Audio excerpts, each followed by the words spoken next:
बाप company basically गावातून सुरू करायची होती मला हां. आणि मी स्वतः त्या गावात माझंच गाव आहे ते. हं. म्हणजे तिथून मी सुरुवात केली होती. अगदी त्या गावाला आपण इनपुट आणि आउटपुट कसं देऊ शकतो, बँका हं. कशा उभ्या करू शकतो, अशा प्रकारच्या कन्सेप्टवरती आम्ही सगळे काम करतोय. मी स्वतः त्या गावातून बाहेर पडलो, आय-टीत शिक्षण घेतलं म्हणून मी अमेरिकेपर्यंत जाऊ शकलो. कंपनीचं नाव हे खूप महत्वाचं असतं. तुम्ही बाप हे नाव का निवडलं? ह्या सगळ्या मुलांसाठी एक पाठीराखा म्हणून बाप कंपनी नेहमीच उभी राहिली पाहिजे. म्हणून त्याला आम्ही बाप असं नाव दिलं. लोक शहरामध्ये येतात, तुम्ही गावाकडे नेलं आणि त्या ठिकाणी इतरही मुलांना तुम्ही ट्रेन करताय. आमच्या गावात 250 कुटुंब आहेत. म्हटलं हं. ह्या प्रत्येक कुटुंबातला एक मुलगा आपल्याकडे आला पाहिजे फ्युचरमध्ये हं. आणि तो आर्ट्सचा असो, कॉमर्सचा असो, सायन्सचा असो. म्हणजे आम्ही जॉब 100% देतोय. ज्यांना ज्यांना आम्ही ट्रेन करतो तिथे, त्या प्रत्येकाला तिथे जॉब मिळतं. यूएसचे कस्टमर्स आहेत, बाहेरचे आणि इंडियन आता डोमेस्टिक मार्केटमध्ये पण आम्ही मार्केटिंग करायला सुरुवात केली आहे. So we have good business. आम्ही मेनली एच-आर-एम-एस, फायनान्स आणि हेल्थ केअर या 3 डोमेनवरती काम करतोय आमच्या कस्टमर्ससाठी. माझा फोकस हा मेनली टियर 2, टियर 3 मार्केटवरती आहे. Zoho किंवा Googleसारख्या कंपन्या किंवा Microsoft कंपन्या ह्या सिटी बेस्ड कस्टमरवरती जास्त फोकस आहे किंवा सोलार्सवर बरेच एक्सपेरिमेंट चालू आहेत आमचे. तर आता येणाऱ्या 5 वर्षांमध्ये बाप कंपनी नेमकी कुठे असेल? कोणकोणत्या क्षेत्रांमध्ये काम करेल? आय थिंक आम्ही कमीत कमी 5,000 एम्प्लॉई कंपनी असू, पहिली अच्छा. गोष्ट. हां. दुसरी गोष्ट आम्ही हेटेरोजेनियस मॉडेल ॲक्सेप्ट केलं आहे म्हणजे जो प्रॉब्लेम आहे तो सॉल्व्ह करूया. तुमच्या या जर्नीमधून तुम्ही काय शिकलात आणि त्यांना काय संदेश तुम्ही देऊ इच्छिता? तुम्ही रिअल प्रॉब्लेम बघा. इंडियात प्रचंड प्रॉब्लेम आहे. हं. त्या प्रॉब्लेमचा एक असा प्रॉब्लेम निवडा की ज्याने लोकांना काहीतरी इम्पॅक्ट होणार आहे किंवा लोकांची लाईफ इझी होणार आहे. त्याला घ्या आणि त्याला सॉल्व्ह करायचा प्रयत्न करा. त्याच्यासाठी टेक्निकल असेल, नॉन टेक्निकल असेल, कुठलं तरी सोल्युशन तयार करा आणि त्याला सिस्टमॅटिकली एक्झिक्यूट करा. You will get success. नमस्कार, मी फराह खान. तुम्ही बघताय न्यूज 18 लोकमत. स्टार्टअप महाराष्ट्र या पॉडकास्ट सिरीजच्या माध्यमातून आपण महाराष्ट्रातील मराठी तरुणांना अर्थकारण सुधारवण्यासाठी प्रोत्साहित करण्याचा प्रयत्न करतोय आणि आजच्या पॉडकास्टमध्ये कशी एक MNC multinational company, IT company माळरानावर उभी राहिली, त्यामागची स्ट्रॅटेजी नेमकी काय आहे, विचार नेमका काय होता, एका शेतकऱ्याच्या मुलानं एवढी मोठी कंपनी कशी उभारली आणि इतरही शेतकऱ्यांची मुलं सोबत घेऊन त्याचबरोबर आपल्या गावातील सर्व लोकांचं अर्थकारण सुधारवण्यासाठी एक इंडस्ट्रियलिस्ट म्हणता येईल, जे शेतकऱ्याचा मुलगा आहे स्वतःसुद्धा, मात्र एक मोठी कंपनी त्यांनी उभी केलेली आहे आणि सर्वांना सोबत घेऊन ते पुढे जात आहेत. तर ही कंपनी नेमकी कशा पद्धतीनं रन होतीये, त्यामागची स्ट्रॅटेजी नेमकी काय आहे, विजन नेमकं काय आहे, या सर्व गोष्टी आपल्याला आजच्या या पॉडकास्टमध्ये जाणून घ्यायच्या आहेत. आणि आपल्यासोबत आपल्या स्टुडिओमध्ये आहेत बाप, BAAP या बाप IT कंपनीचे फाउंडर रावसाहेब घुगे. सर, आपलं नमस्ते. खूप खूप स्वागत आहे. थँक्यू. सर, जसं मी सुरुवातीला सांगितलं, की तुम्ही एका शेतकरी कुटुंबात जन्मलात. तुमची जी स्थिती होती त्यावेळेला ही सगळ्यांना माहिती आहे.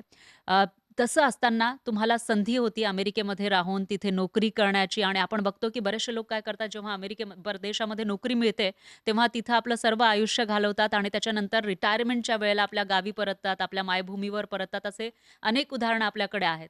पण तुम्ही ते सगळं न करता आपल्या गावामध्ये परत येऊन अशा पद्धतीची एक इंटरनॅशनल लेव्हलवरची कंपनी स्थापन करण्याचा जो विचार आहे, तो कसा केला? म्हणजे काय भावना होती तुमची त्यामागची? बाप कंपनी बेसिकली गावातून सुरू करायची होती मला हां. आणि मी स्वतः त्या गावात माझंच गाव आहे ते. म्हणजे हं. तिथून मी सुरुवात केली होती. 12वी पर्यंत मी तिथेच होतो. त्याच्यानंतर मी मुंबईला शिक्षणासाठी आलो आणि मी स्वतः त्या गावातून बाहेर पडलो, आय-टीत शिक्षण घेतलं म्हणून मी अमेरिकेपर्यंत जाऊ शकलो. हं, हं. आणि तिथे अशी अनेक मुलं आहेत शेतकऱ्यांची, जे चांगले हुशार आहेत, शिकतात, पण त्यांना ते मार्गदर्शन मिळत नाही, की हा ट्रॅक कसा निवडायचा. हं, हं. म्हणजे आय-टीमध्ये करिअर कसं करायचं किंवा इंटरनॅशनल लेव्हलच्या क्लायंटच्या प्रोजेक्ट्सवरती कसं काम करायचं, बाहेर कसं जायचं. तर मला असं वाटलं ते मला कळलंय, तर हं. बाकीच्या मुलांना ते का कळू नये राइट. आणि मग त्यांना ह्या संधी उपलब्ध करून द्यायच्या होत्याच मला. बट आय-टीमध्ये आणखी एक प्रॉब्लेम असतो, की आय-टी म्हटलं की मेट्रो सिटी, हो. मोठी शहरं. हा एक प्रोपगंडा आहे सगळीकडे आणि कोविडने तो दूर केला आणि हं. मग ती संधी मी ओळखली, की कोविडमध्ये क्लायंटवर रेडी, की कामं कुठूनही होऊ शकतात आणि मग त्या संधीचा फायदा घेऊन मी गावात कोविडनंतर ती कंपनी सुरू केली आहे हं, हं. आणि आज बाप कंपनी सगळ्यांसमोर आहे. पण हे सगळं असलं तरी पण गावामधलं इन्फ्रा आणि त्याच्यानंतर मेट्रो सिटीमध्ये अशा पद्धतीची एखादी कंपनी रन करणं, इस्टॅब्लिश करणं त्या मानाने सोपं आहे. मग गावात ही तुम्ही कंपनी इस्टॅब्लिश करत होतात. त्यावेळेला तुम्हाला कोणकोणते चॅलेंजेस आले आणि त्याच्यावर कशी मात केली? मेनली कोविडमध्ये काय झालं होतं, की हं, इव्हन मी सुट्टीवर गेल्यावर तर मी बाभळीच्या झाडाखाली बसून MacBookवरती काम करत, बाहेरच्या क्लायंटबरोबर व्हिडिओ कॉल करत होतो. हं, त्यामुळे काम करणं तर कुठूनही शक्य होतं. नेटवर्क कनेक्टिव्हिटी मोबाईलच्या स्पीडमुळे ती मिळतही होती. हं. आणि इन्फ्रा मेनली इम्पॉर्टंट असतो, पण तो हो, शहरामध्ये. हो. मला असं वाटतं, की गावाकडे ते नॅचरल लँडस्केप यूज करून आपण जर कंपनी बनवली, तर हां, हां. लोकांना तिथे काम करायला जास्त आवडतं. हा माझा अनुभव आहे. हं.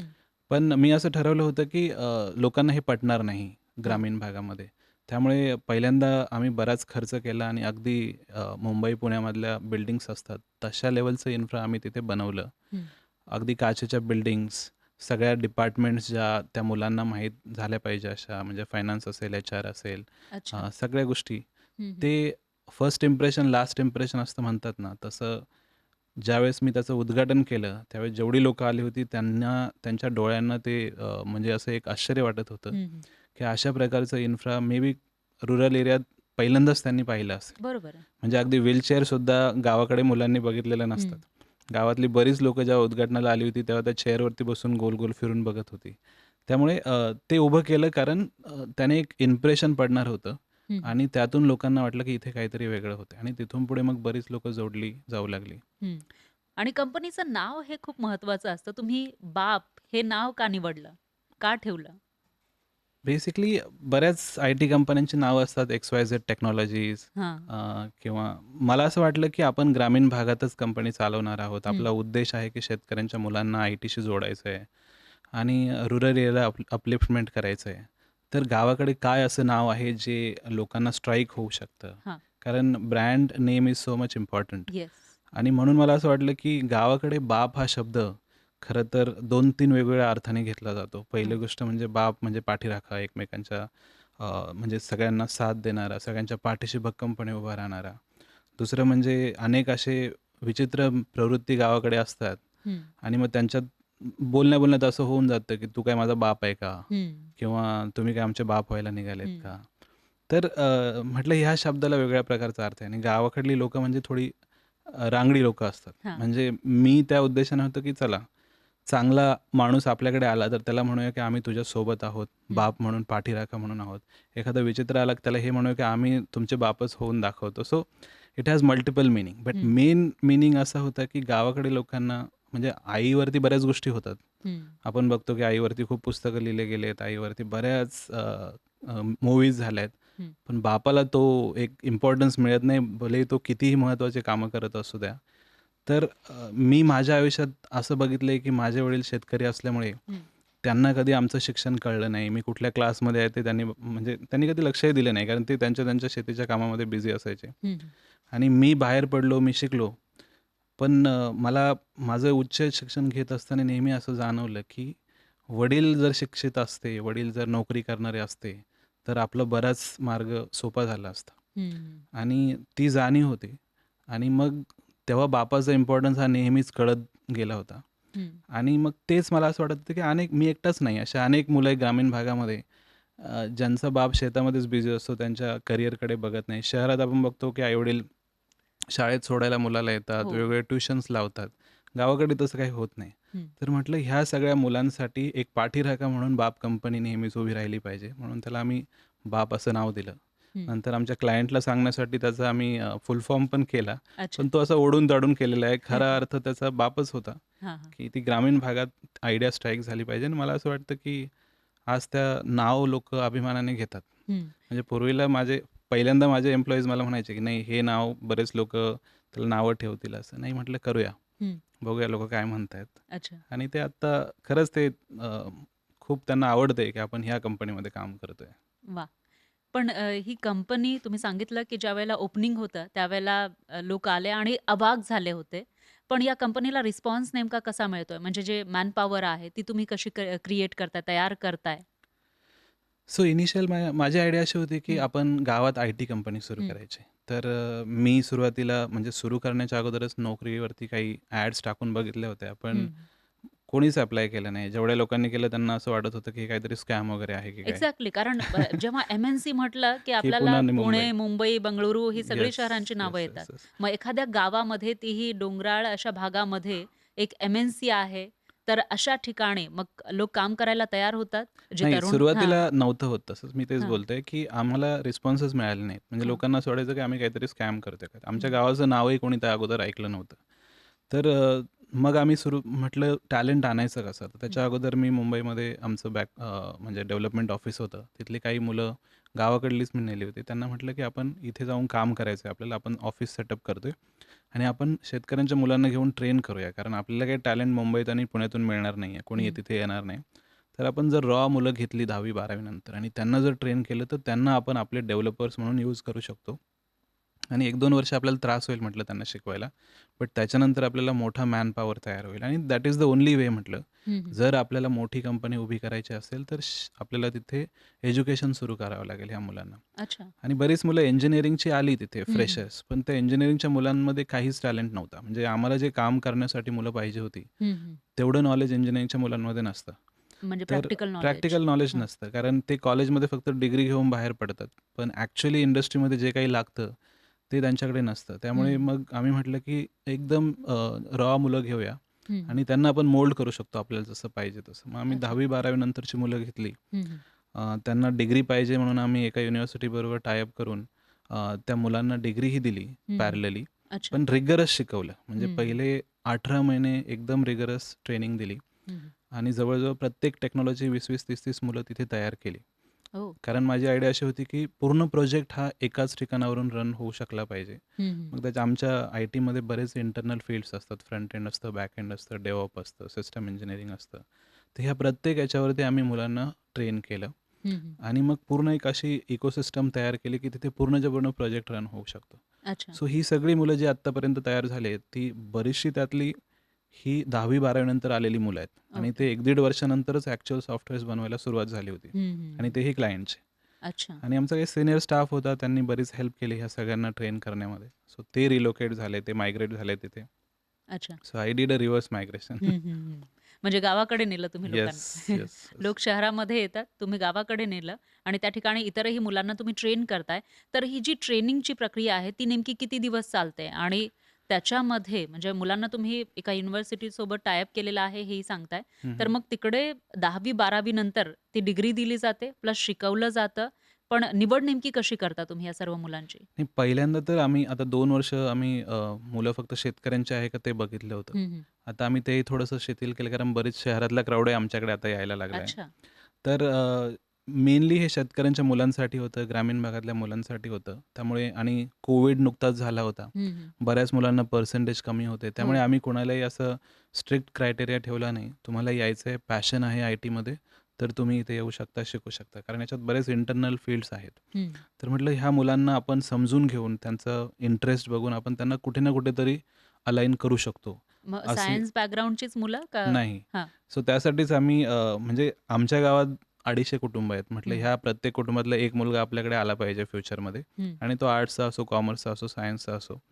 त्यामुळे आय-टीमध्ये असं काही नाही की तुम्ही सायन्स बॅकग्राऊंडमध्येच असले पाहिजे. म्हणजे अच्छा. मी बघितलंय हां. यूएसमध्ये सुद्धा कितीतरी लोकं आहेत जे आर्ट्स बॅकग्राऊंडमधून म्हणजे आलेले आहेत, पण त्यांना नंतर आय-टी करावंसं वाटलं. ते बूट कॅम्प जॉइन करतात आणि 6 महिन्यात रेडी होतात आणि हं, हं. जॉइन करतात. म्हणजे आप एकूणच असं म्हणता येईल, की कोणत्याही फील्डमध्ये तुम्ही शिकला असाल 12वी 10वी-12वी मग ती आर्ट असेल, सायन्स असेल किंवा कॉमर्स असेल, तरीसुद्धा तुम्ही आय-टीमध्ये काम करू शकता. 100% आपल्याकडे एक चुकीची पद्धत आहे, हं. की मुलगा सायन्सला असेल तरच तो डॉक्टर, इंजिनिअर होऊ शकतो बरोबर. किंवा आय-टीमध्ये काम करू शकतो. कॉमर्सवाले सीए होऊ शकतात. आर्ट्सवाले मग बाकीच्या वेगळ्या गोष्टी ट्राय करतात आणि हे आपल्या एज्युकेशन सिस्टमचं फेलियर आहे. हं, हं.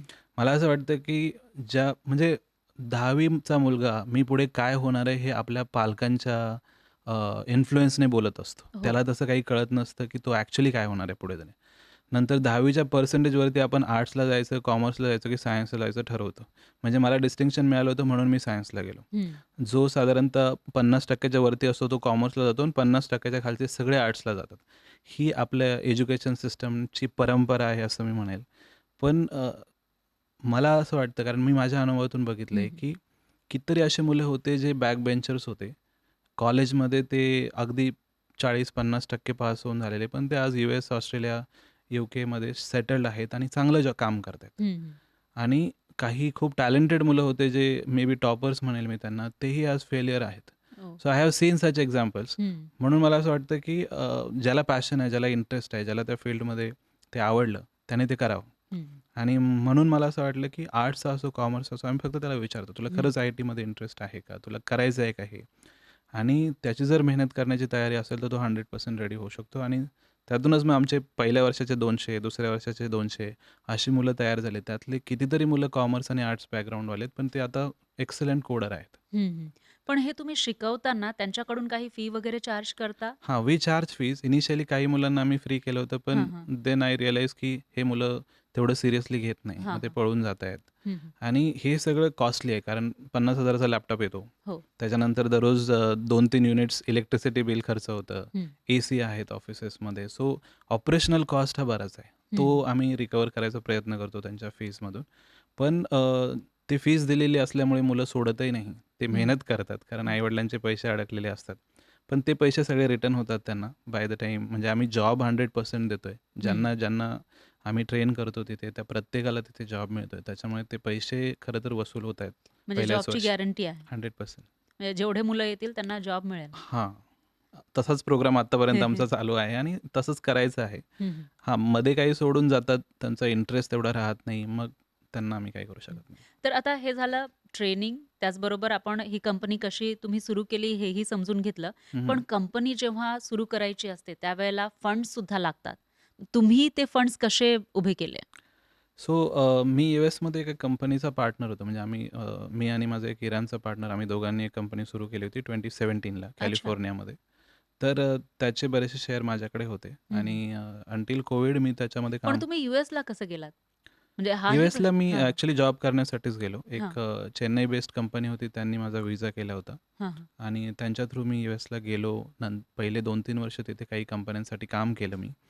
आणि माझ्या डोक्यात तो किडा होता, की मला स्वतःचं काहीतरी सुरू करायचं आहे. आणि मग 2017ला मी असंच काही एका कॉन्फरन्समध्ये होतो, जिथं मला एक माझा फ्रेंड भेटला. म्हणजे एक व्यक्ती भेटला, तो मार्केटिंग केलेला होता आणि हं, हं. त्याच्या वडिलांची इराणमध्ये ज्वेलरी मॅन्युफॅक्चरिंगची कंपनी होती. अच्छा. तर तो म्हटला, की ह्या स्पेसमध्ये अजून कोणी काही काम केलेलं नाही आणि हे खूप सिक्रेटिव्ह फील्ड आहे. तर इफ यू आर इंटरेस्टेड, आपण हे सुरू करू शकतो. तर हं, मग हं. मी हो बोललो. आम्ही दोघांनी ते सुरू केलं आणि जवळजवळ 260 B2B कस्टमरपर्यंत आम्ही ते स्केल केलं कोविडपर्यंत. मी टेक्नॉलॉजी पार्टनर होतो, त्याच्यामुळे मी पूर्ण टेक्नॉलॉजी हँडल करत होतो आणि त्यासाठी मग मी मुलं गावाकडूनच आणली, मुंबईमध्ये ऑफिस सुरू केलं, तिथून त्याचं डेव्हलपमेंट सगळं केलं. हं, हं. त्यामुळे ती आयडिया होती, की बिझनेस कसे करताय. आणि हं.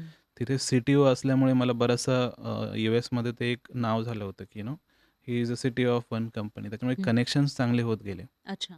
अँड ते नॉलेज मी यूज केलं इकडे. हं. म्हणजे त्यानंतर तुम्हाला मग क्लायंटसुद्धा मिळवण्यामध्ये अडचणी जास्त आल्या नसतील. नाही, म्हणजे नेटवर्क चांगलं हां, तयार झालं होतं. हां. तिथला जो फंड होता एक्झिट केलेला, तोच मी इथे वापरला होता. इन्फ्रा जसं करायचं होतं तसं मी केलं हं, पहिल्यांदा. आणि मग त्यातून असं झालं, की पैसा स्वतःचा होता. हं, बरेचसे म्हणजे आई-वडील बोलत होते, घरचे माणसं बोलत होते, की "नाही, नको करू इथे, चालणार नाही, लोकं लुटून खातील किंवा पॉलिटिकल लोकं जमवून देणार नाही." पण म्हटलं चला रिस्क घेऊन बघूया. हं. अजून आपलं एज काय तेवढं झालं नाही आहे, की आपण रिस्क घेऊ शकत नाही. There is always a plan B, की I can always go back. परत येस. जाऊन सुरू करू शकतो. त्याच्यामुळे हं, म्हटलं, की जेवढं कमवलं तेवढं टाकून बघूया. हं, आणि यातून जर चांगलं झालं तर अनेक मुलं माझ्यासारखे पुढे तयार होतील. हं. तर तो एक क्लिअर उद्देश होता, की चालेल नाही चालेल, पण ह्या पोरांसाठी ट्राय द्यायचा आहे गावातल्या, असं.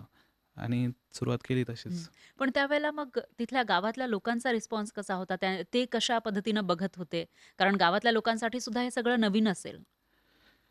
नाही, काय म्हणजे आय-टी हा प्रकार गावाकडल्या लोकांना माहीतच नाही आहे हां. खरं तर. म्हणजे कोणीतरी म्हणजे मी जेव्हा त्याचं भूमिपूजन झालं आमच्या हं. जागेचं, त्यावेळेस मी इथे नव्हतो, मी यूएसला होतो. अच्छा. आणि कुठल्यातरी यूट्यूबरने ती एक स्टोरी कव्हर केली आणि व्हायरल केली, की पारेगावमध्ये आय-टी पार्क होतोय. हं.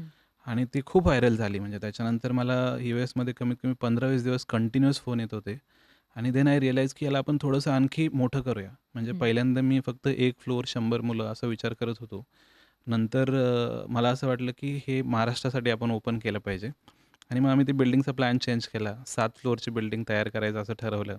मग मी परत आलो आणि देन तो पूर्ण प्लॅन चेंज करून सुरू केला. गावातल्या लोकांना आय-टी म्हणजे काय माहीत नाही. म्हणजे पहिल्यांदा तर मला असं बऱ्याच लोकांनी विचारलं, की "तुमच्याकडे ना कुठल्या ट्रक येतायत, ट्रक जात नाही, कुठला माल लोड होत नाही. काय म्हणजे कसली मॅन्युफॅक्चरिंग कंपनी आहे? टाइप नाही. हां. तुम्ही काय क्लासेस रन करताय की काय?" म्हणजे हं.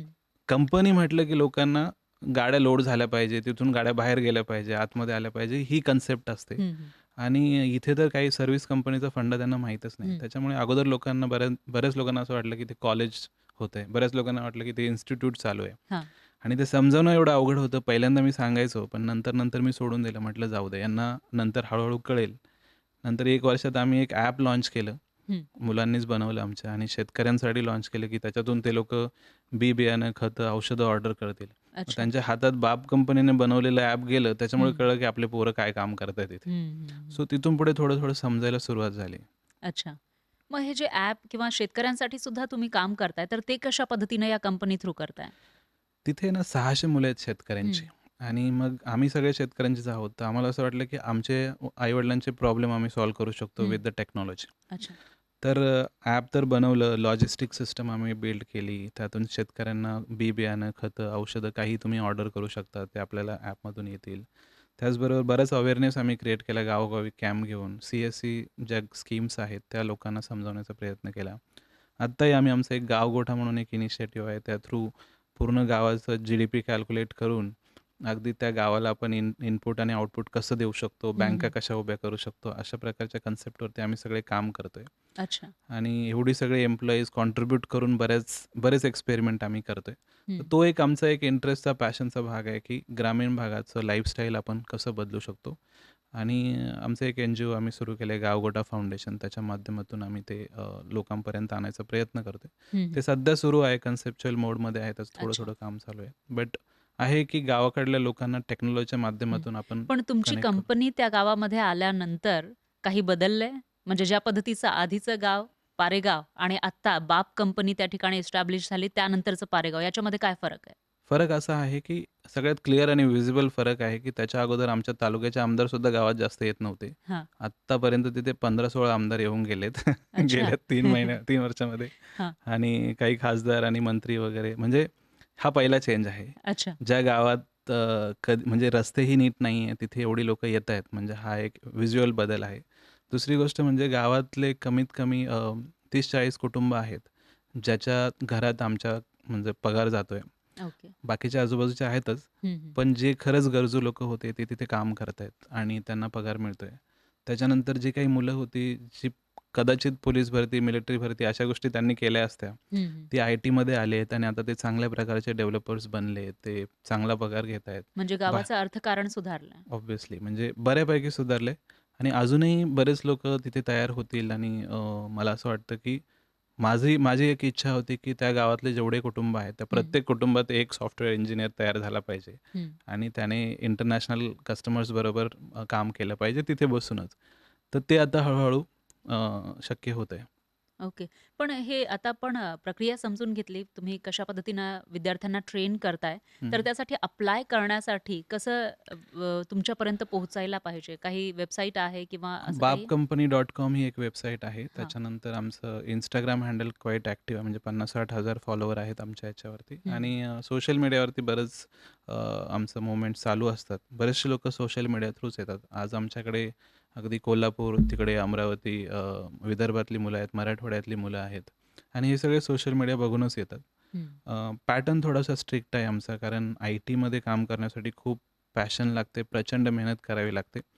त्यामुळे स्ट्रिक्टली एकदम गुरुकुल टाइप सिस्टम आम्ही बनवली आहे, अच्छा. की मुलांना मोबाईल वापरायला परमिशन शिस्त. नसतात. हां. येस. ते खूप स्ट्रिक्ट आहे आणि त्यातूनच मुलं घडतात. हं.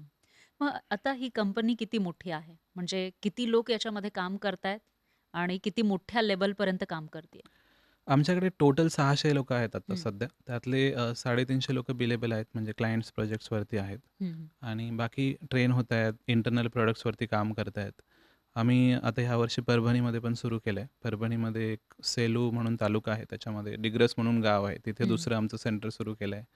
जालन्यामध्ये, बीडमध्ये आणि संभाजीनगरमध्ये आता पुढच्या वर्षी आम्ही प्लॅन करतोय सुरू करायचा. तर हॉरिझॉन्टली ग्रामीण भागामध्ये, मराठवाडा, विदर्भामध्ये आम्ही एक्सपांड करतोय सध्या. हं, हं. आणि मॅनपॉवर जर म्हटलं तर इथे 600 लोकं आहेत. परभणीमध्ये आता 50 मुलं घेतलेत आम्ही हं, ट्रेन हं. करायला. ते तयार होतील. नंतर प्रत्येक ठिकाणी आमचा असा प्लॅन आहे, की महाराष्ट्रात असे 5 मेन सेंटर प्लेसेस बनवायचे जे ग्रामीण भागात असतील आणि त्याच्या आजूबाजूला छोटे-छोटे सेंटर ऑफ एक्सलन्स करायचे, जेणेकरून आपण टॅलेंट तयार करू शकतो आणि पुढच्या काही वर्षात 5,000-10,000 एम्प्लॉयी झाले पाहिजे बाप कंपनीचे. अच्छा. आणि प्रोजेक्ट्स वाईज म्हटलं तर बरीच मोठी पाईपलाईन आमच्याकडे आहे आणि यूएसचे कस्टमर्स आहेत बाहेरचे हं, आणि इंडियन आता डोमेस्टिक मार्केटमध्ये पण आम्ही मार्केटिंग करायला सुरुवात केली आहे. सो वी हॅव हं. Good business. तुम्ही शिस्तीविषयी बोललात आणि त्याचबरोबर कोणकोणत्या ठिकाणी तुम्ही ऑफिसेस ओपन करताय किंवा काम सुरू केलेलं आहे हेही सांगितलं.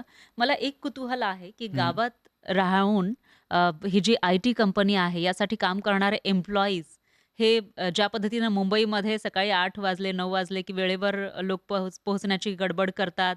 घाई गडबडीनं लोकलमध्ये चढतात. हे सगळं असं फॉलो केलं जातं. तसंच काहीसं तिथेही होतं? म्हणजे हे सर्व एम्प्लॉईज त्यावेळेला ऑफिसमध्ये येऊन काम करतात का? कशा पद्धतीनं हे काम हां, सुरू रूल्स असतं? आहे. ऑफिसमध्ये आम्ही हां, सगळ्यांनाच बोलवतोय. वर्क फ्रॉम होम सध्या देत नाही आहे, कारण हां, तिथे बरीच मुलं शिकणारी आहेत. तेही ट्रेन झाली पाहिजे यांना हां. बघून. मुलं वेळेवर येतात. अच्छा. हां, काही फक्त हे प्रॉब्लेम आहे की असतात, की लोकल हां, नाही म्हणजे कसं आहे, एखाद्या वेळेस वडील कुठे बाहेर गेले असतील, तर आम्हाला गाईचं दूध काढायचं आहे, चारा हां. टाकायचा आहे. मग तो मेल येतो, की आज अच्छा. थोडंसं घरी काम आहे. गाय आजारी आहेत. हां, म्हणजे हां. सुट्ट्याही आमच्या अशा पडतात, की "sir, today our cow is not feeling well, so I oh! Am taking leave." म्हणजे अ, म्हणजे गावाकडच्या जे काही इकोसिस्टम आहे हां, त्यानुसार त्यालाच गावाकडची म्हणजे सगळी कामं सांभाळून. आम्ही हां. लिटरली त्या गोष्टीवर खूप हसतो. कधी-कधी असा मेल येतो, की आज आमचं जागरण आहे, त्याच्यामुळे मी येऊ शकत नाही. ओह! म्हणजे हां, गावाकडली पूर्ण ती इकोसिस्टम तयार झाली आहेत आणि समजून घेऊ शकतो आम्ही. हां, हां. पण शिस्तीचं बोलायचं झालं तर ते खूप महत्त्वाचं आहे. पहिलं तर क्लायंटला हे दाखवून नाही द्यायला पाहिजे, की आम्ही हं. गावातून काम करतोय. म्हणजे जरी आम्ही सांगितलंय, तरी इफेक्ट झाला नाही पाहिजे, कारण त्यांच्यासाठी त्यांचा बिझनेस महत्त्वाचा आहे. त्यामुळे बरीचशी मुलं 9 वाजेपर्यंत रात्री काम करतात आणि हॉस्टेलला आमच्याकडे जवळ-जवळ 350 मुलं राहतात हं. आणि बाकीचे 300-350 बाहेरून येतात आजूबाजूच्या गावांमधून.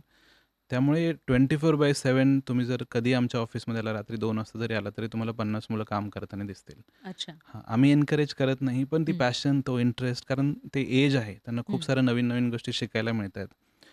तुम्ही जर सेकंड इयर, थर्ड इयरची मुलं बघितलं, त्यांनीही एंटरप्राइज लेव्हल प्रॉडक्ट्स बनवलेत. म्हणजे आता आमच्याकडे अगदी Google Meetला रेप्लिकेट केलंय मुलांनी पूर्णच्या पूर्ण अच्छा.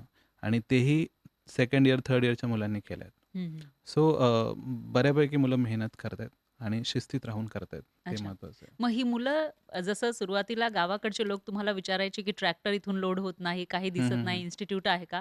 तसं ही मुलं नेमकी काय करतात? कोणकोणते ॲप्स बनवतात किंवा आय-टीमध्ये कोणकोणती कामं यांच्याकडून केली जातात? आम्ही मेनली एच-आर-एम-एस, फायनान्स आणि हं. हेल्थ केअर या 3 डोमेनवरती काम करतोय आमच्या कस्टमर्ससाठी. इंटरनली आमचे काही प्रॉडक्ट्स बनवण्याचं काम चालू आहे. जसं Zohoचा मोठा प्लॅटफॉर्म इकोसिस्टम तयार झाली आहे, तशी हं, हं. आमची इकोसिस्टम आता हळू बिल्ड अच्छा. होते.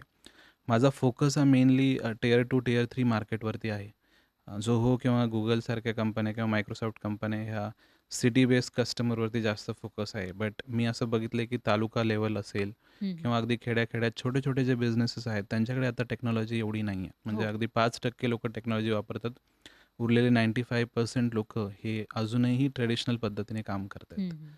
तर बाप कंपनीचं आमचं व्हिजनच असं होतं, की आपण एक प्रॉडक्टची इकोसिस्टम बनवूया, एक प्लॅटफॉर्म बनवूया, ज्याच्यामध्ये हे सगळे बिझनेसेस रन करायला पूर्ण टेक्नॉलॉजी असेल अफोर्डेबल याच्यामध्ये. अच्छा. कारण शहरात तंत्रज्ञान बनवायचं म्हणजे खर्च जास्त आहे. हं, त्याच्यामुळे हं. त्यांची प्राइसिंग जास्त असते.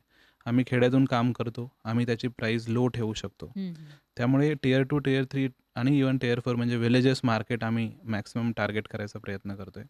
त्यानंतर आफ्रिका पूर्ण आहे. हं. लॅटिन अमेरिका आहे. तर ह्या कॉन्टिनेंट्सवरती जास्त लक्ष आहे, की इथे अच्छा. आपण आपली टेक्नॉलॉजी कशी पुश करू शकतो हं, हं. आणि तो लो सेगमेंट आहे त्यांना कसं टार्गेट करू शकतो. इट्स ऑल व्हॉल्यूम गेम आणि मी बघतोय, की बरंच अडॉप्शन आहे. म्हणजे आमचे काही प्रॉडक्ट्स आम्ही रिलीज केलेत. खूप सारे कस्टमर्स आता गावाकडले छोटे-छोटे हॉस्पिटल्स आहेत, दुकानं आहेत, छोट्या-छोट्या मॅन्युफॅक्चरिंग कंपन्या आहेत.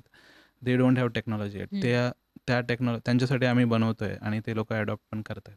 ओके. सो मॉडेल चांगलं आहेत, की खूप मोठं 70% इंडियाचं विलेज मार्केट आहे हं. आमच्यासाठी ओपन. तेच आणि विलेजमध्ये शेतकरी हा म्हणजे असं म्हटलं जातं की 60-70% शेतकरी आहेत हं, आपल्या हं. इंडियामध्ये येस, येस. आणि महाराष्ट्रामध्ये सुद्धा गावाकडे आपण बघितलं तर मुख्य व्यवसाय हा शेतीचा शेतीच आहे. आहे. मग त्यांच्यासाठी तुम्ही एक ॲप सांगितलं होतं, ते कशा पद्धतीनं काम करतंय आणि त्यांचं जे काम चालतंय त्याला इझी करण्यासाठी तुम्ही कोणतं सोल्युशन देताय? आमची R&D टीम आता सध्या बराच रिसर्च करते याच्यावरती. म्हणजे एक लॉजिस्टिक ॲप आहे जे आपण काही ऑर्डर करू शकतो शेतात लागणारं. म्हणजे शेतकरी आणि कस्टमर यांना हां, डायरेक्ट कनेक्ट करतं. डायरेक्ट शेतकरी आणि मॅन्युफॅक्चरिंग कंपन्या अच्छा. जे की खतं, बी-बियाणं वगैरे बनवतात ते. हां, हां. त्याच्यानंतर दुसरं जे आम्ही आता शेतकरी स्वतःचे अकाउंटिंग कधीच करत नाही. हं. शेतकऱ्याचे बॅलन्स शीट बनत नाही, प्रॉफिट अँड लॉस स्टेटमेंट बनत नाही. तर आम्ही एक ॲप डेव्हलप केलं आहे एआय थ्रू, की शेतकरी स्वतःचा खर्च फक्त व्हॉईस कमांड्सवरती मराठीत बोलून ठेवू शकतो. ते आम्ही अजून रिलीज नाही केलं, पण ते येतंय. हं, हं. त्यानंतर एक आमची IoT टीम आहे. त्यांच्या थ्रू शेतकऱ्यांना लागलेली जी टेक्नॉलॉजी आहेत, म्हणजे आपण जसं मोटरचा ऑटो असतो, म्हणजे हं. मोबाईलवरून मोटार ऑन करू शकतो, पंप ऑन करू शकतो, मोबाईलवरून बंद करू शकतो किंवा वर बरेच एक्सपेरिमेंट चालू आहेत आमचे. त्याच्यानंतर आता गायी आमच्याकडे दूध धंदा बऱ्यापैकी पॉप्युलर आहे. तर हं. मग गायांची हेल्थ मॉनिटर करण्यासाठी ह्या सगळ्या याच्यावरती आमचं काम चालू आहे. ग्रॅज्युअली ते आम्ही रिलीज करू आणि ग्रामपंचायत लेव्हलला थोडंसं काम चालू आहे आमचं, ज्याच्यातून आपण गावाला ऑनलाईन आणून मग त्यांची इकोसिस्टम कशी चेंज करायची. एक मोठा प्रयोग आम्ही करतोय तो म्हणजे गावात जेवढं इनपुट येतं आणि गावातून जेवढं आउटपुट बाहेर पडतं ते मेजर होत नाही. तर अच्छा. मग त्याला एका प्लॅटफॉर्म थ्रू आणायचं कसं आपण, तर त्याच्यावरती काम करतोय. बचत गट आहेत, त्यांना एम्पॉवर कसं करायचं, हं, हं. हे सगळे एक्सपेरिमेंट्स आता करतोय. बट म्हणजे आम्हाला तो मेन रेव्हेन्यू सोर्स नाही आहे. त्याच्यामुळे हं, हं. फोकस बऱ्यापैकी कस्टमर्सवरती आहेत. पण side by side R&D team आहे ती ह्या सगळ्या गोष्टींवरती काम करते. अच्छा. ग्रॅज्युअली यू विल सी तुम्हाला असे बरेच प्रोजेक्ट दिसतील, की हं, आमचे शेतकऱ्यांसाठी फोकस्ड मार्केटमध्ये आलेले हं. टेक्नॉलॉजीचा वापर करून. तुम्ही फ्युचर प्रोजेक्टविषयी बोलताय, तर आता येणाऱ्या 5 वर्षांमध्ये बाप कंपनी नेमकी कुठे असेल? कोणकोणत्या क्षेत्रांमध्ये काम करेल? आय थिंक आम्ही कमीत कमी 5,000 एम्प्लॉयी कंपनी असू, पहिली अच्छा. गोष्ट. हां. दुसरी गोष्ट आम्ही हेटेरोजेनियस मॉडेल ॲक्सेप्ट केलं आहे, म्हणजे जो प्रॉब्लेम आहे तो सॉल्व्ह करूया. हं. म्हणजे असं कुठली एखादी डोमेन घेऊन बसायचं नाही आहे. आपल्यासमोर आजूबाजूला अशा अनेक गोष्टी आहेत की ज्या चेंज करण्याची गरज आहे असं आम्हाला सगळ्यांना दिसतं. हं. तर त्याच्यावरती R&D चालू आहे. एडटेक डिव्हिजन आम्ही खूप म्हणजे जास्त एफर्ट्स टाकतोय, कारण इंडियातली एज्युकेशन सिस्टम ही आउटडेटेड आहे. हं. काही कामाची नाही. आपण 5-6 वर्ष मुलांची वाया घालवतो. CBSE, ICSEमध्ये रॅट रेस लागलेली आहेत आणि पालकांनाही फिअर ऑफ लुझिंग आउट आहे. त्याच्यामुळे ते त्या मुलांना त्याच कॉम्पिटिशनमध्ये ढकलतायत. हं. तुम्ही बघताय काही कंपन्या फक्त क्लासेस म्हणजे IAS, UPSC, MPSC किंवा मग हे नीट, CETच्या क्लासेसवरती चालतायत. आज स्टॉक मार्केटमध्ये लिस्ट व्हायला सुरू झाल्या आहेत. पण याच्यापेक्षा पलीकडे खूप मोठं वर्ल्ड मला दिसतंय. हं, हं. म्हणजे पूर्वी चायना आपण जर बघितलं, तर चायनीजमध्ये आता काही रोबोट्स त्यांनी शेतात काम करायला इम्प्लिमेंट करायला सुरुवात हो. केली आहे. आपण कुठेच नाही आहोत त्या याच्यामध्ये. हं. So in next 5 years I see की ह्या सगळ्या टेक्नॉलॉजीवरती फोकस करण्याची गरज आहे. हं. आजकाल AI सगळे सॉफ्टवेअर बनवू शकतं. पण AI बरोबर जर आपण सेन्सर्स, चिप्स टाकल्या, हं. तर बऱ्याचशा माणसांना हेल्प करणाऱ्या गोष्टी आपण IoT रोबोटिक्समधून तयार करू शकतो. त्याच्यावरती थोडासा फोकस आहे हं. आणि तेच अडॉप्ट करायचं आहे मला असं वाटतं आणि त्याच्यामध्ये बरंच स्कोप आहे फ्युचरमध्ये. हं. तर आम्ही टॅलेंट त्या पद्धतीने तयार करतोय. आमचं एक फ्युचर एक्स नावाचं इनिशिएटिव्ह आम्ही सुरू केलं आहे. हं. ज्याच्या थ्रू अगदी 4th स्टँडर्डपासून तर 9th स्टँडर्डपर्यंत मुलांना टेक्नॉलॉजी, लाईफ स्किल्स, अच्छा. त्याच्यानंतर कोडिंग, कुकिंग ह्या हं. सगळ्या गोष्टी शिकवायचा आम्ही प्रयत्न करतोय. शेतीसुद्धा शहरातल्या शिकवणार. स्कूल्समध्ये शाळेत शिकवायचा प्रयत्न हं, हं. करतो. त्याच्यासाठी तर मग आमची एक याच्यासाठी तुमचंच एक इन्स्टिट्यूट सेटअप असेल का मग सर्व शाळांमध्ये? नाही, नाही. हे हां. बऱ्याच शाळांमध्ये आम्ही एन्फोर्स करू. कारण जर एज्युकेशन सिस्टम बदलायची असेल, तर हं. आपल्याला त्या नवीन येणाऱ्या मुलांपासून सुरुवात करावी म्हणजे लागेल. सोनम वांगचुक यांनी ज्या पद्धतीनं स्वतःचं एक इन्स्टिट्यूट सुरू केलं आणि हं, तिथल्या जी काही लोकल मुलं आहेत त्यांना शिकवतात, हं, त्या हं. पद्धतीनं हे सगळं इम्प्लिमेंट सगळीकडे करण्याचं तुमचं प्लॅनिंग आहे. हो, म्हणजे माझी एक आयडिया हां. आहे, की मला एक गुरुकुल टाइप पुन्हा एक सिस्टम बनवायची आहे. हां. जे जसं पूर्वी गुरुकुलमध्ये मुलांना सोडायचे आणि मग हं. गुरु त्यांचं सगळं काही असायचा. तो अगदी छोट्या-छोट्या गोष्टींपासून तर युद्ध कसं करायचं तिथपर्यंत सगळं शिकवायचा. हां, हां. त्याला आपण लाईफ स्किल म्हणायचो. हां. तर ते लाईफ स्किल आत्ता बंद झालेत, म्हणजे कुठे शिकवले जात नाहीत. हं, हं. शाळेमध्ये जो काही फोकस आहे तो फक्त कॉम्पिटिटिव्ह वर्ल्डमध्ये आहेत. आपल्या मुलांना खूप मोठ्या-मोठ्या गोष्टी सांगितल्या जातात. तर मला असं वाटतं, की मुलांचा सर्वांगीण जर विकास खरंच करायचा असेल, तर पुन्हा हं, ती हं. सिस्टम आणण्याची गरज आहे. तंत्रज्ञान तुम्ही त्याला जोडा आणि पण हे एक्झामचा पॅटर्न काढून टाका हं. आणि रिअल लाईफ स्किल मुलांना शिकवा. म्हणजे चायनामध्ये कसं छोटी-छोटी मुलं बऱ्याच काही गोष्टी छोट्या-छोट्या मॅन्युफॅक्चर करतात. तसं हं, हं. आपल्या शाळेंमध्ये वर्कशॉप्स व्हायला पाहिजे. काही प्रॉडक्ट शाळेतून मॅन्युफॅक्चर व्हायला पाहिजे किंवा ऑर्गॅनिक फार्मिंग जे आपण बोलतो, ते पॉली हाऊसमध्ये एखाद्या प्रोफेशनल माणसाने BSc ॲग्रीवाल्याने न करता अगदी शाळेतली मुलंसुद्धा त्यांच्या कॅम्पसमध्ये त्या गोष्टी केल्या पाहिजे. हं, तर हं. मला असं वाटतं, की ह्या सगळ्या गोष्टी पुन्हा नव्याने सुरू करण्याची गरज आहे आणि तसे त्यात जर म्हणजे त्यात लोकांचा अवेअरनेस क्रिएट करायचा असेल, तर आम्हाला इतर स्कूलमध्ये जाऊन ते सगळं करावं लागेल. हं. आम्ही आमचेही काही मॉडेल स्कूल करायचा विचार करतोय, बट पहिल्यांदा इतर स्कूलमध्ये हा कॉम्प्लिमेंटरी आय वुड से हा पूर्ण पॅटर्न आम्ही राबवतोय. हं. तर त्याची खूप गरज आहे कारण तिथून पुन्हा नवीन पिढी घडणार आहे बरोबर. आणि सिविक सेन्सपासून तर अगदी कुकिंग, योगा, मेडिटेशन ह्या सगळ्या गोष्टी ज्या इम्पॉर्टंट आहे लाईफमध्ये, ज्या आपल्याला आता लेट 40sमध्ये कळतं, हं, हं. तर ते मुलांना लहानपणीच कळायला पाहिजे. दॅट इज माय प्लॅन आणि ते आम्ही हळूहळू एन्फोर्स करण्याचा प्रयत्न करतोय. खूप छान. आता एक शेवटचा प्रश्न. तुमची ही जी जर्नी राहिलेली आहे, म्हणजे एक शेतकऱ्याचा मुलगा, हं. एक असं म्हणता येईल की गावातल्या शाळेत जाणारा मुलगा आणि त्याच्यानंतर अमेरिकेत तुम्ही गेलात, ही कंपनी एवढी मोठी रन करताय. तर या सगळ्या जर्नीमधून तुम्ही काय शिकलात? आणि आज बरीचशी मुलं अशी आहेत की जे स्थितीला दोष देत असतात. माझ्याकडे फंड्स नाहीयेत, माझ्याकडे हे नाहीये, माझ्या घरची परिस्थिती नाही, वगैरे, वगैरे या सगळे एक्सक्यूजेस देत असतात. पण बरीचशी मुलं अशी आहेत, की ज्यांना स्टार्टअप करायचा आहे, काहीतरी उद्योगधंदा करायचा आहे, नोकरी करायची आहे, त्याच्यासाठी ते धडपडत असतात. तर या अशा सगळ्यांना तुमच्या या जर्नीमधून तुम्ही काय शिकलात आणि त्यांना काय संदेश तुम्ही देऊ इच्छिता? थोडंसं लेंदी आन्सर असेल माझं, हां, पण मी चालेल. मी ॲक्चुअली अशा परिस्थितीतून आलोय पुढे, की हं, अगदी घरी म्हणजे आठवड्याचा किराणा नसायचा. हं, तिथून तर अमेरिकेमध्ये म्हणजे तुमच्या म्हणजे अकाउंटमध्ये 15-16 लाख पडतायत, हं, इथपर्यंत प्रवास होता. तर ॲक्चुअली इंडिया अजून खूप मागे आहे इतर हं, कंट्रीजपेक्षा. म्हणजे मी US जर कंपेअर केलं तर आपण 50 वर्ष मागे आहे. हं.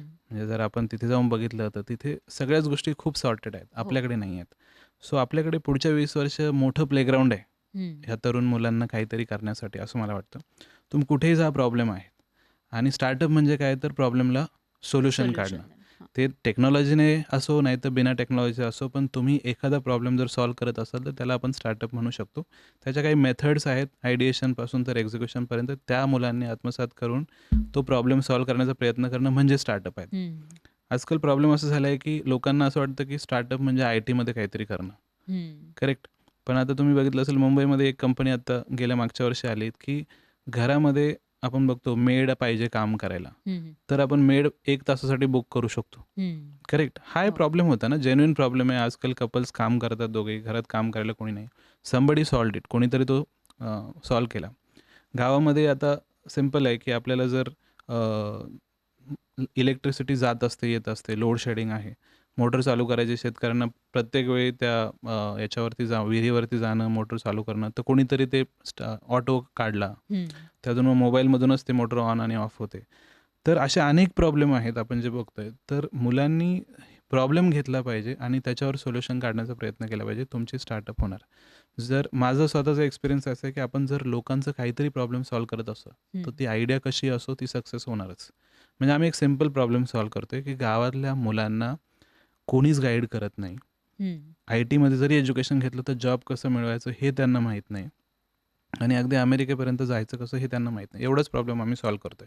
अच्छा. बट सी लास्ट 3 इयर्समध्ये आम्हाला याच्यात प्रचंड सक्सेस मिळाला आहे. हं. मुलं YouTubeवरती काही सक्सेस स्टोरी बघतात आणि मग ते करायचा प्रयत्न करतात. आता ह्या वर्षी तुम्ही बघितलं असेल 11,000 स्टार्टअप फेल झाल्या. हो. कारण काय आहे, की मुलं ते करायचा प्रयत्न करतात ज्याच्यासाठी त्यांचं असतं, की चला एक आयडिया काढायची, एखादं ॲप बनवायचं, ते लॉन्च करायचं, मग फंडिंगसाठी ट्राय करायचा आणि फंडिंग नाही मिळाली तर मग किंवा फेल. फंडिंग जरी मिळाली तरी ती बर्न करायची आणि बाहेर पडायचं. सो हा जो माइंडसेट आहे याच्यातून तुम्ही कधी सक्सेसफुल बिझनेसमॅन होऊ शकत नाही. तुम्ही रिअल प्रॉब्लेम बघा. इंडियात प्रचंड प्रॉब्लेम आहेत. हं, त्या प्रॉब्लेमतला एक असा प्रॉब्लेम निवडा, की ज्याने लोकांना काहीतरी इम्पॅक्ट होणार आहे किंवा लोकांची लाईफ इझी होणार आहे. त्याला घ्या आणि त्याला सॉल्व्ह करायचा प्रयत्न करा. त्याच्यासाठी टेक्निकल असेल, नॉन टेक्निकल असेल कुठलं तरी सोल्युशन तयार करा आणि त्याला सिस्टमॅटिकली एक्झिक्यूट हं, करा. You will get success. नाहीतर YouTubeवरती आपण सक्सेस स्टोरीज बघतो आणि मग त्या ऐकून इन्स्पायर होतो, की आपण 1 वर्षात 1 करोड कमवू शकतो. हं, हे सगळं याच्यापेक्षा मागे न जाता बाहेर पडलं, बाहेर फिरलं, बघितलं, की काय प्रॉब्लेम आहे, तर यू विल अंडरस्टँड, की याला आपण सॉल्व्ह कसं करू शकतो. हं. हा जर माइंडसेट असेल, तर मला असं वाटतं, की आपण चायनासारखं म्हणजे पुढच्या 5-10 वर्षामध्ये चायनाच्या लेव्हलचा विचार करू शकतो जर आपण हे प्रॉब्लेम सॉल्व्ह करायचा प्रयत्न हं. केला तर. खरं.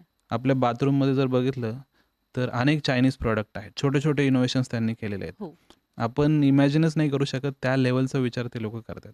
हा माइंडसेट बिल्ड करण्याची गरज आहे असं मला वाटतं. खरं. खूप खूप स्कोप आहेत म्हणजे हं. आपल्याकडे. खरंय. खूप छान विचार आहेत तुमचे आणि खूप छान काम तुम्ही करताय आणि या ठिकाणी येऊन छान पद्धतीनं तुम्ही सांगितलेली आहे सगळी तुमची गोष्ट आणि त्याचबरोबर स्ट्रॅटेजी आणि या सगळ्या गोष्टी सुद्धा डिस्कस केल्या. त्याबद्दल खूप खूप धन्यवाद. Thank you. आणि यासोबतच आजच्या आपल्या पॉडकास्टमध्ये वेळ झाली आहे इथेच थांबण्याची. मात्र तुम्हाला स्टार्टअपविषयी, बिझनेसविषयी कोणतीही माहिती हवी असेल तर आमच्या कॉमेंटमध्ये नक्की कळवा आणि पाहत रहा न्यूज 18 लोकमत.